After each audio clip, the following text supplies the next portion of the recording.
out all of my November reads. First up, we have Hag Forgotten Folktales Retold. This is a collection of short stories from the likes of Daisy Johnson, Amy McBride and Naomi Booth, with a preface from Professor Caroline Larrington. I love this collection of short stories. It's very atmospheric and it tells all sorts of local folk tales in a new and modern way. I particularly like Daisy Johnson's adaptation, and it just captures the whole essence of this collection. It's just gorgeous. I really recommend it, especially on these dark winter nights. Just curl up with a good cup of tea and this book and you'll be happy as Larry. Next up, we have A Spell in the Wild, A Year and 6 Centuries of Magic by Alice Tarbuck. This is a non-fiction memoir from Alice, and Alice is a practicing pagan, and she basically tells the story of a year in the life of a witch, and it covers everything from gathering herbs to creating an altar to all sorts of things like that. So it's a really comforting, lovely read. It's definitely one for this time of year, as is Hag, and it tells the story of how to become much more in tune with nature and the world around us. Next we have Natives, Race and Class in the Ruins of Empire by Akala. This is another non-fiction book. I've been reading a lot of non-fiction and I have to say this comes top of the class for me. I was absolutely stunned by this book. It basically tells the story of being black in Britain today, and it is full of incredible emotion and also incredible research and perspective, and it's just one of those books that really blew me away. I can't recommend this enough. It's been out a little while, so it's out in paperback, and it has had some of the most amazing reviews that you've ever seen. So I'm going to leave you to pick what reviews you're going to read and pick up this book as soon as you possibly can. The next book I read was absolutely shattering. It made me cry my eyes out, and that is On Earth We're Briefly Gorgeous by Ocean Vuong. Now, this story basically tells a story through a letter to his mother by Little Dog, and Little Dog is gay and growing up in rural America, and he is writing this letter to confess, to ask questions, to demand of his mother what he didn't get as a child. And it's just one of those gorgeous, beautiful, emotional retellings of a son's relationship with his mother. It's very short, and it's just one of those that really stuck with me over the past month. Three Daughters of Eve by Elif Shafak tells the story of Peri in Turkey as she reflects on her time at Oxford University with two of her friends, Shireen and Mona.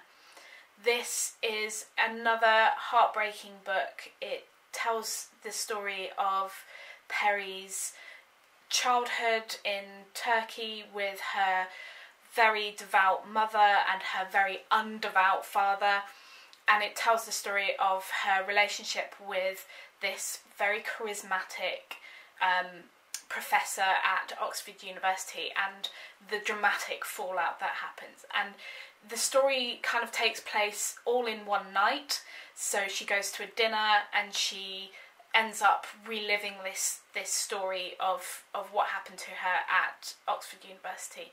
I love Elif Shafak's writing. I've read a few of hers and I've got a few more on the shelf to read, and she writes with this very kind of eloquent, emotional alacrity that I haven't discovered in many other books. It just draws you in from the very first word and keeps you hooked for the rest of the book. I read this in about 2 days because I just couldn't put it down. I was picking it up at every opportunity and not talking to anyone, and just blown away by this book.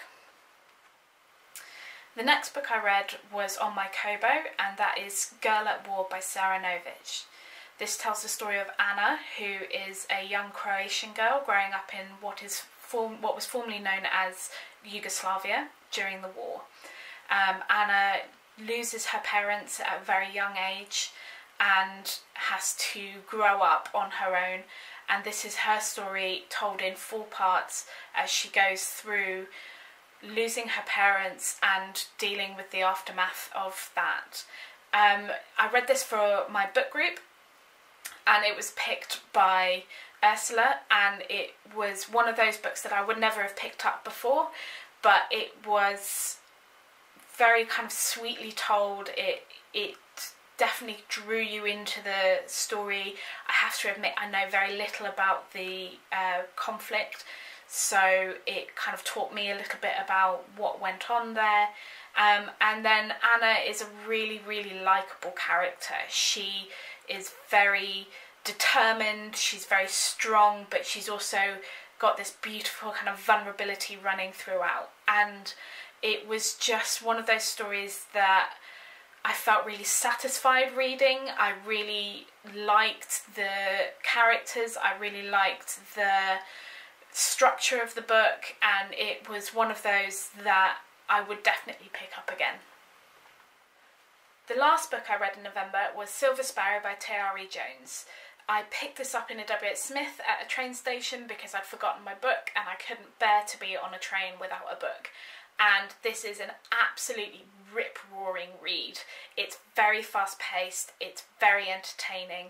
I really, really love this book in many ways. There are some flaws with it. I felt that there are a lot of coincidences that weren't really kind of explained or given the kind of airtime that they should, and it tells the story of 2 sisters, one of whom knows about the other one doesn't know about this secret life that her father has been living with another woman and daughter, and it all comes to a head inevitably, and they finally realise who each other are, and it doesn't end particularly well. That's what I really struggled with, is it ends very suddenly with very little conclusion, so I felt a little bit left out in the cold with it, but it is a very entertaining read up until that point. So T.R.E. Jones is the author of An American Marriage, which won the Women's Prize in 2019, I believe, and this is her second book from One World, and if you enjoyed An American Marriage, then I definitely recommend this, but I probably wouldn't go back to this book. I think it's one of those where you kind of read it and enjoy it at the time, and it's of its moment, but it doesn't linger. So that's it for my November reads. I will be back next month with everything I've read in December, so expect some Christmassy titles in there, and I will see you very soon. Bye!